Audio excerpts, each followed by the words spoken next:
मित्रों, मेरी YouTube channel Tech Edu Center में आप सबका स्वागत है। Analogue and digital electronics tutorial के तहत आज के लेक्चर में हम ऑपरेशनल एम्पलीफायर के लीनियर एप्लीकेशंस के बारे में डिस्कस करेंगे।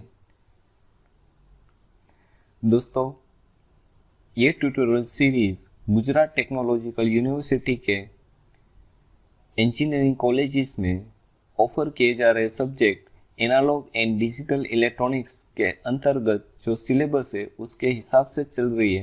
तो अगर आप गुजरात टेक्नोलॉजिकल यूनिवर्सिटी के स्टूडेंट्स हो तो आपके लिए ये ट्यूटोरियल सीरीज बहुत ही महत्वपूर्ण साबित होगी। तो दोस्तों, आज का लेक्चर शुरू करते हैं। आज के लेक्चर्स में हम एप्लीकेशन ऑफ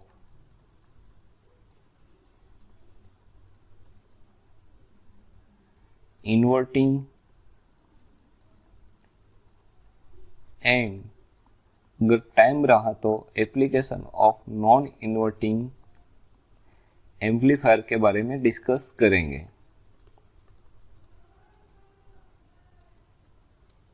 इसके आगे के लेक्चर्स में हमने बेसिक कॉन्फ़िगरेशन ऑफ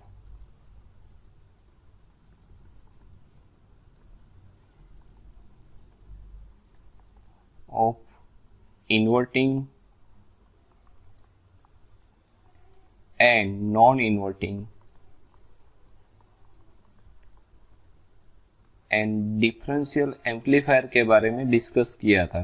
तो दोस्तों, अगर आपने open loop configuration of operational amplifier का वीडियो लेक्चर नहीं देखा तो प्लीज देख लीजिएगा, जिनसे आपको आज के लेक्चर्स में ज़्यादा समझ में आए। तो दोस्तों, अगर हम application of inverting and non inverting amplifier की बात करें तो इसकी दो टाइप की एप्लीकेशन हम कह सकते हैं। एक तो कह सकते हैं लीनियर एप्लीकेशन और एक तो कह सकते हैं हम नॉन लीनियर टाइप एप्लीकेशन। अगर हम लीनियर एप्लीकेशन की बात करें तो इसके अंदर हम inverting amplifier,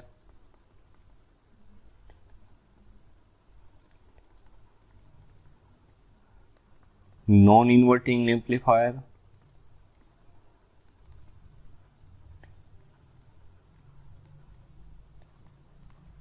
unity gain voltage और unity gain buffer, we can say that,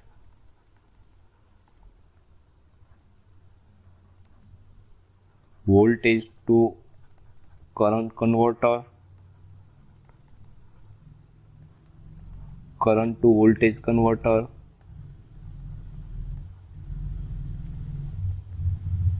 instrumentation amplifier,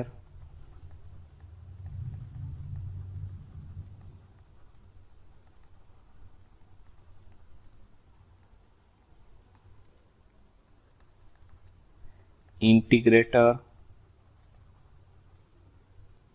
and differentiator. तो ये तो सारी होगी linear application of the operational amplifier. अगर नॉन लीनियर एप्लीकेशन बात करें तो हम कंपैरेटर,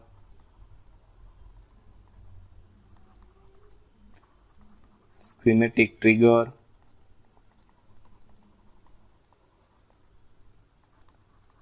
मल्टी वाइब्रेटर, आप लोगों ने शायद multi vibrator using 555IC already देख लिया होगा,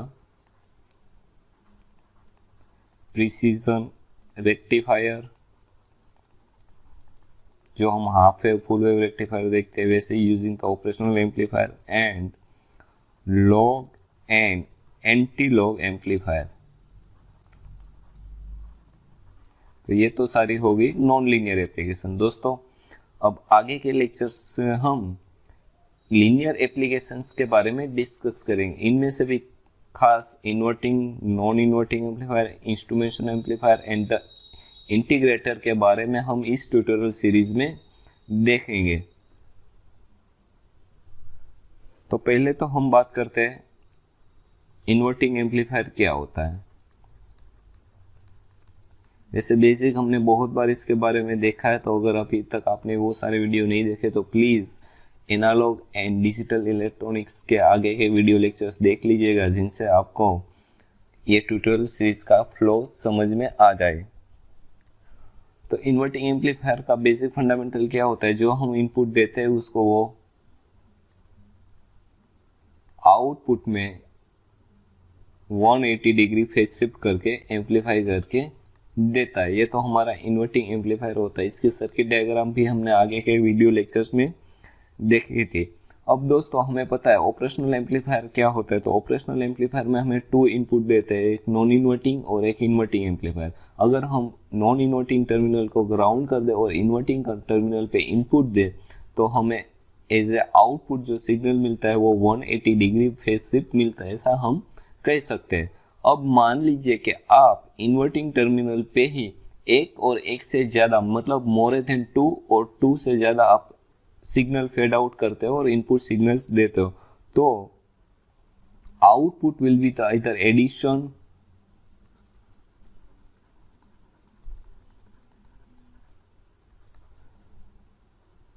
either scaling or either average. तो आउटपुट में आपका इधर तीनों जितने भी आप इनपुट सिग्नल दे रहे हो तो उनका एडिशन मिलेगा, इधर स्केलिंग मतलब weightage scaling according to your input signal, वो वेटेज स्केलिंग आउटपुट मिलेगा, और एवरेज सिग्नल तीनों जितने आप दे रहे हो उसका एवरेज सिग्नल आपको आउटपुट में एम्पलीफाई करके मिल सकता है। दोस्तों अगर समझ में नहीं आ रहा तो आप टेंशन ना लीजिए, आगे आपको जब हम डिटेल में इनके बारे में देखेंगे तो समझ में आ जाएगा, क्योंकि आज के लेक्चर्स में ही हम inverting amplifier as a summer amplifier और एडिशन आइदर स्केलिंग एम्पलीफायर और द एवरेज एम्पलीफायर के बारे में डिस्कस करेंगे। So we can say that it is possible to apply more than one input signal to the inverting amplifier, and this circuit will then produce either the addition of the input signal, either the scaling or the weighted signal of the input signal, or either the average of the input signals. Now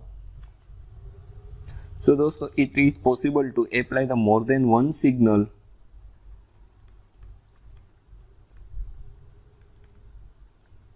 to the input of the operational amplifier, and it will be the produce their addition at the output.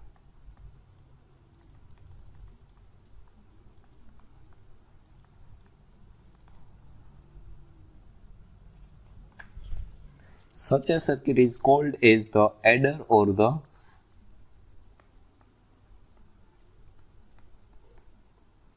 Summing amplifier. मतलब आप input पे एक या एक से ज़्यादा signal दे रहे हो और आउटपुट में आपको वो सारे इनपुट सिग्नल के एडिशन मिल रहे हैं, तो वो सर्किट आप क्या कह सकते हो, either as adder or either summing amplifier for the operational amplifier. Now depending on the polarity or sign of the output voltage, the adder circuit will be the classified as the either inverting adder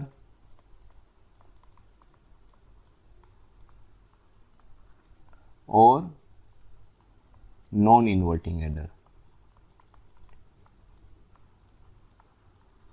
तो आज के lectures में हम पहले inverting adder के बारे में देखते हैं।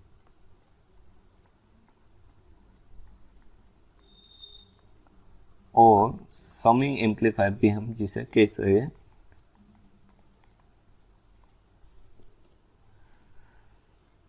तो दोस्तों शुरू करते हैं। सबसे पहले इन्वर्टिंग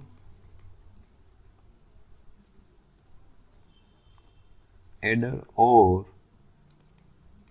इन्वर्टिंग समिंग एम्पलीफायर।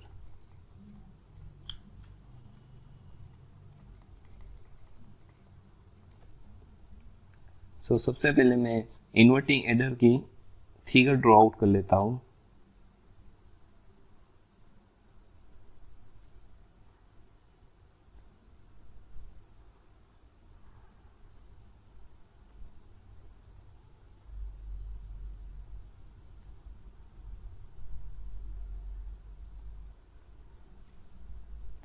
ये तो हो गया हमारा इन्वर्टिंग टर्मिनल और ये हो गया हमारा नॉन इन्वर्टिंग टर्मिनल। यहाँ पे हम इन्वर्टिंग टर्मिनल की बात करें तो जाहिर सी बात है हम नॉन इन्वर्टिंग टर्मिनल को क्या करके देंगे, ग्राउंडिंग।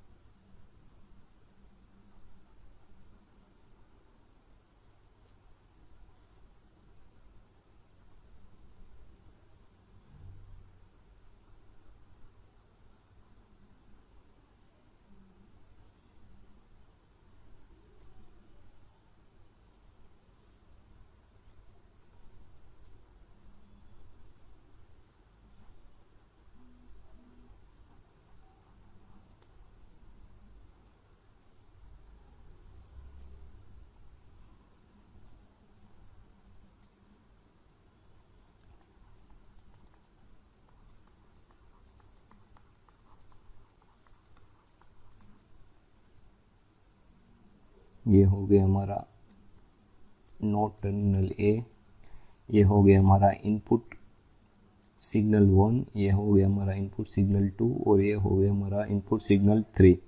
चलो इसको हम सोर्स से कनेक्ट कर देते हैं जिनसे आपको समझ में आए।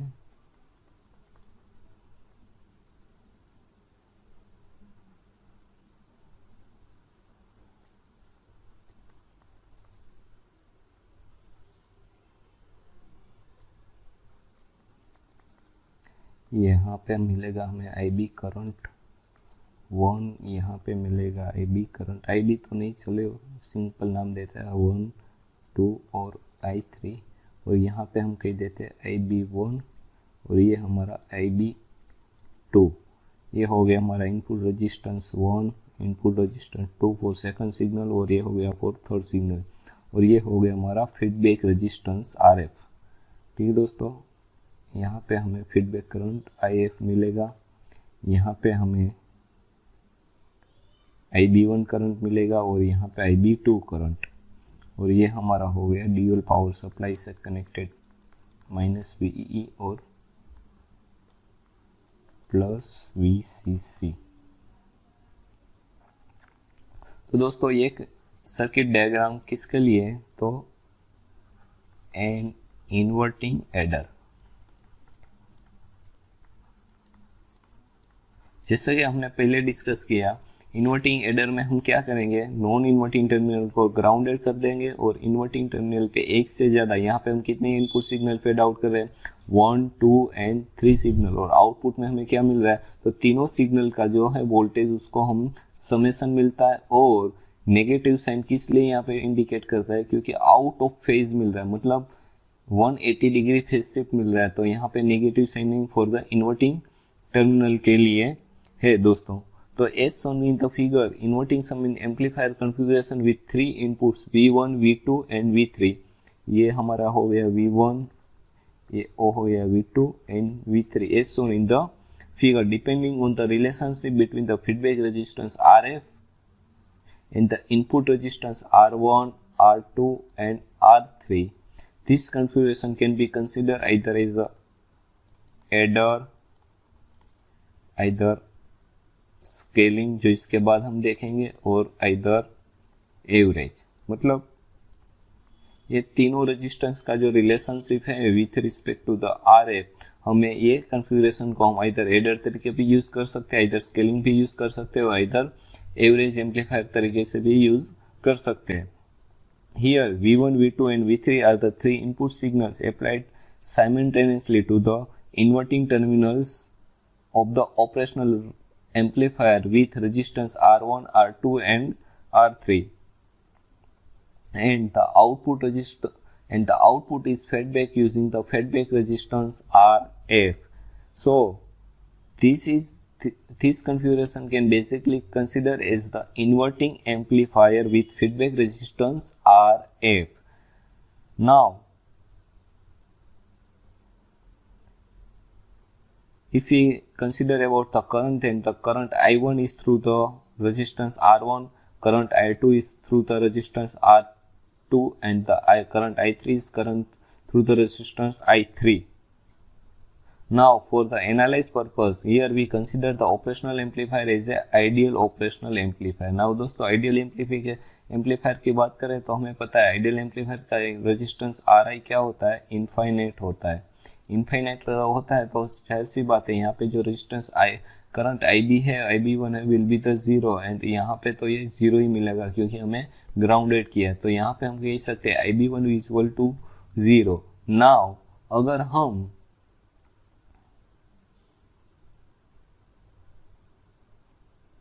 इस नोड की बात करें तो इस नोड पे हम KCL अप्लाई करते हैं। अब KCL अप्लाई कर रहे हैं तो KCL यहाँ पे अप्लाई करेंगे तो हमें क्या मिलेगा, ये तो हमारा इनपुट करंट मिलेगा यहाँ पे तीनों, और यहाँ पे आउटपुट जीरो मिल जाएगा। तो I1 plus I2 plus I3 equal to IF plus IB1। यहाँ पे हमने क्या मिल गया, हमें I1 I2 plus I3 equal to IF plus IB1। तो ये मैं यहाँ पे लिख लेता हूँ, I1 plus I2 plus I3 equal to IF for the feedback current and IB is the input resistance. Now दोस्तों हमें पता है आइडियल एम्पलीफायर है, तो आइडियल एम्पलीफायर का IB1 क्या मिल जाएगा हमें, जीरो। नाउ अगर हम इसके वोल्टेज टर्म में लिखना चाहे तो चलिए देख लेते हैं। तो यहाँ पे हम अगर voltage with respect to V1 source करें और ये VA कह दे हम नोड 1 को, तो क्या मिल जाएगा, V1 minus VA upon R1 for the second current I2, V2 minus VA upon मतलब V1 minus VA upon R1 is equal to, similarly I2 current कितना मिलेगा हमें, I2 is equal to V2 minus VA upon R2, and I3 current कितना मिलेगा हमें, V3 minus VA upon R3, और feedback current कितना मिलेगा, तो यहाँ पे V0 है, तो V0 I3 is equal to V0 minus VA upon RF। ठीक है दोस्तों, और ये IF मिलेगा। तो ये सारी वैल्यू हम यहाँ पे पुट आउट करते हैं।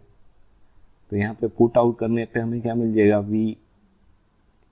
V1 minus VA upon R1 plus V2 minus VA upon R2 plus V3 minus VA upon R3 is equal to VA minus V0 upon RF। ठीक है दोस्तों, तो हमें पता है VA क्या है, जीरो, क्योंकि हमने ऑलरेडी आइडियली कंसीडर कर रखा है। तो सिमिलरली यहाँ पे हमें VA की वैल्यू हम क्या पुट आउट करेंगे, जीरो। तो क्या मिल जाएगा, V1 upon R1 plus V2 upon R2 plus V3 upon R3 is equal to minus V0 upon RF। तो अगर हम आउटपुट सिग्नल की बात करें तो आउटपुट माइनस V0 क्या मिल जाएगा, ये RF यहाँ मल्टीप्लीकेशन में चलेगा, तो RF upon R1 into V1 plus RF upon R2 into V2 plus RF upon R3 या RF upon R3 into V3। अगर ये नेगेटिव साइन हम लेफ्ट हैंड साइड ले जाए तो राइट हैंड साइड, तो minus RF upon R1 plus V1 plus RF upon R2 into V2 plus RF upon R3 into V3। Now दोस्तों अगर हमारा जो रेजिस्टेंस है, इनपुट रेजिस्टेंस और source resistance R1, R2 and R3 and the feedback resistance RF, अगर हम सभी को इक्वल कर दे, मतलब R1 equal to R2 equal to R3 equal to RF equal to R कर दे, तो हम ये इक्वेशन को क्या कर सकते हैं, ऐसे लिख सकते हैं, V0 equal to minus R upon R V1 plus R upon R V2 plus R upon R V3। तो ये कैंसिल आउट हो जाएगा।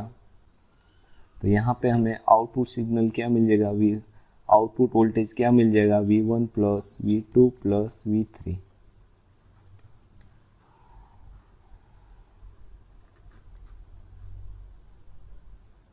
सो दोस्तों यहाँ पे from the equation we can say that the output voltage is the negative sum of the input voltage, therefore this circuit is called as the inverting adder or the inverting summing amplifier. Similarly we can add the any number of the inputs, मतलब यहाँ पे मैंने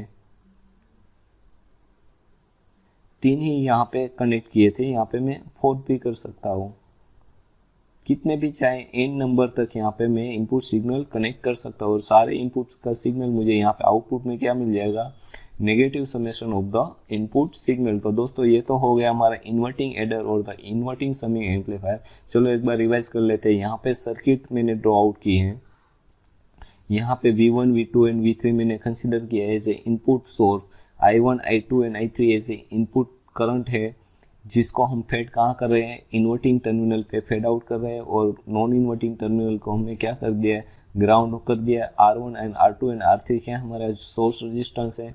ये circuit हम ideal operational amplifier के लिए assume कर रहे हैं, तो हमारा VA वर्चुअल ग्राउंड हो जाएगा, जिनकी वजह से हमारा VA क्या हो जाएगा, 0 हो जाएगा, IB1 क्या हो जाएगा, 0 हो जाएगा और IB2 भी क्या हो जाएगा, 0 हो गया। अब we apply the KCL at node 1, KCL यहाँ पे नोड 1 पे करेंगे तो I1 plus I2 plus I3 यहाँ पे इनपुट होगा, तो आउटपुट में क्या मिलेगा, IF और IB1। लेकिन IB1 तो क्या है हमारा, 0 है, IB1 0 है यहाँ पे, तो हमें इक्वेशन कौन सा मिल जाएगा, I1 plus I2 plus I3 equal to IF। अब हम इंडिविजुअल I1, I2, I3 और IF की यहाँ क्या पुट आउट करेंगे, वोल्टेज इक्वेशन पुट आउट करेंगे, जिसके लिए हम यहाँ पे अगेन KCL अप्लाई किया है, तो हम कह सकते हैं V1 minus VA upon R1, V2 minus VA upon R2 and V3 minus VA upon R3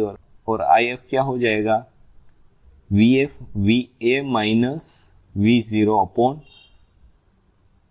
RF। तो दोस्तों ये यहाँ पे हमने उसका लिखा है इक्वेशन। तो यहाँ पे VA हमारा वर्चुअल ग्राउंड की वजह से क्या है, 0, तो यहाँ पे हमें क्या मिल जाएगा, V1 upon R1 plus V2 upon R3 plus V3 upon R3 VA upon RF।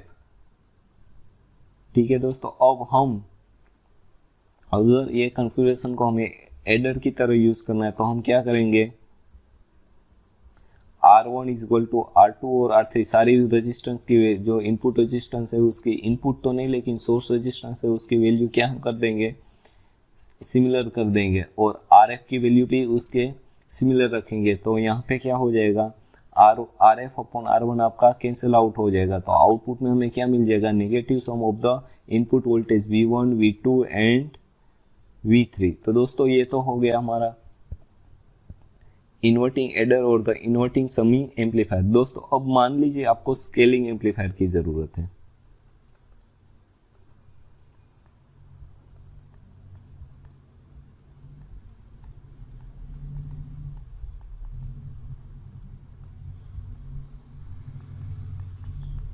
अब स्केलिंग और वेटेड एम्पलीफायर में क्या करेंगे हम, तो ज़्यादा कुछ फर्क नहीं है।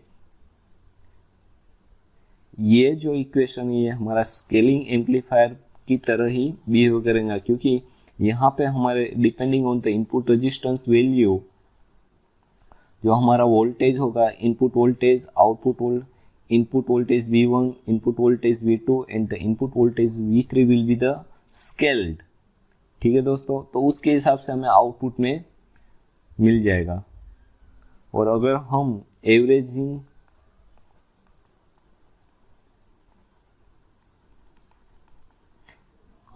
एवरेज सर्किट की बात करें तो क्या करेंगे हम, तो इन्वर्टिंग एडर सर्किट जो हमारी है उसमें हम क्या कर देंगे, R1 is equal to R2 is equal to R3 is equal to R रखेंगे और जो हमारा RF था उसको हम क्या करेंगे, R/3 कर देंगे। मतलब क्या चेंजेस करेंगे, ये सारी वैल्यू क्या हो जाएगी, R और ये क्या वैल्यू हो जाएगी, R/3 हो जाएगी। तो ये सर्किट ये क्या वर्क करेगी, हमारा एवरेजिंग रेजिस्टेंस कैसे करेंगे, तो चलिए देखते हैं। यहीं से हम देखते हैं, यहाँ पे हम आर सेम कर रहे हैं और R F is equal to क्या कर रहे हैं R/3। तो यहाँ पे हम वैल्यू ही पुट आउट कर देते हैं डायरेक्टली। तो ये इक्वेशन क्या था हमारा, V0 is equal to minus RF/R1 V1 plus RF/R2 V2 plus RF/R3 V3 ये था। ठीक है, अब यहाँ पे हम क्या करेंगे, R1 is equal to R2 is equal to R value put out करेंगे फॉर द एवरेजेंस सर्किट और RF इज इक्वल टू क्या कर देंगे में R डिवाइड बाई 3। तो यहाँ पे क्या होगा, वैल्यू पुट आउट करने के बाद R/3 upon R V1 plus R/3 upon R2 R हो जाएगा और V2 plus R/3 upon R into V3। तो R will be the cancel out हो जाएगा। तो यहाँ पे क्या हो जाएगा, minus V1/3 plus V2/3 plus V3/3। तो क्या हो जाएगा ये माइनस, अगर हम LCM ले ले V1 plus V2 plus V3 तो तीनों का क्या हो गया, एवरेज हो गया आउटपुट में हमें। तो ये सर्किट ये कैसे वर्क करेगी, अब एवरेज सर्किट की तरह का वर्क करेंगे। तो दोस्तों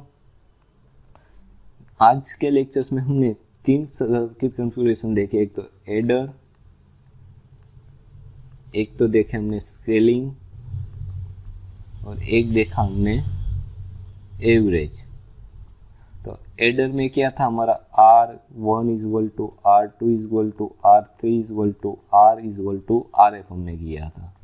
एवरेज में हमने क्या किया, R1 is equal to R2 is equal to R3 is equal to R and RF is equal to हमने क्या कर दिया R/3, जबकि स्केलिंग में एज इट इज था। तो दोस्तों हम कह सकते हैं सेम सर्किट को हम इधर एडर, स्केलिंग और एवरेज, मतलब जो इन्वर्टिंग एडर है उसको हम इधर एडर की तरह, इधर स्केलिंग की तरह और इधर एवरेज एम्पलीफायर की तरह, जिसकी जैसी हमारी एप्लीकेशन है, जैसे हमारी सिचुएशन है उस तरह हम यूज़ कर सकते हैं। लेकिन हमें चेंजेस क्या करना होगा, जो हमारे इनपुट रेजिस्टेंस थे सोर्स के R1, R2 और R3 और जो फीडबैक रेजिस्टेंस था उसको हमें चेंजेस करना है एज पर आवर रिक्वायरमेंट। तो दोस्तों आज के लेक्चर्स में हमने इन्वर्टिंग एडर और इन्वर्टिंग समिंग एम्पलीफायर के बारे में देखा। अगर आपको अभी तक थोड़ा सा भी डाउट है आज के लेक्चर्स में, प्लीज़ तो कमेंट में, जिनसे मैं आपके कमेंट में ही सोल्व आउट कर सकूं। चलिए एक एग्जांपल देखते हैं जिनसे आपको समझ में आ जाए। चलो मान लीजिए कि आपको V1 is equal to +1 volt, V2 is equal to +3 volt and V3 is equal to +2 volt दे रखा है और इनपुट रेजिस्टेंस जो थे सोर्स के R1 is equal to R2 is equal to R3 is equal to 2 kilo ohm दे रखा है एंड RF कितना दे रखा है आपको, 3 किलो ओहम। ठीक है, and you require to find the V0 for inverting adder circuit. तो दोस्तों इन्वर्टिंग एडर सर्किट का फॉर्मूला क्या था, V0 is equal to minus RF upon R1 V1 plus RF upon R2 V2 plus RF upon R3 V3। Now put the value, यहाँ पे RF कितना है 3 है, R1 कितना है 2 है, V1 कितना दे रखा है 1 प्लस RF तो अगेन 3 हो जाएगा, R2 कितना है 2 है, V2 कितना है 3 वोल्ट है प्लस RF कितना है 3 है, R2 कितना 2 है और V3 कितना है 2 वोल्ट है। तो यहाँ हम ये कह सकते हैं -3/2 कॉमन ले लिया हमने, 1 + 3 + 2 तो -3/2, 3, 2, 5 एंड 6 तो क्या हो गया 2, 3 तो कितना हो गया -9 वोल्ट।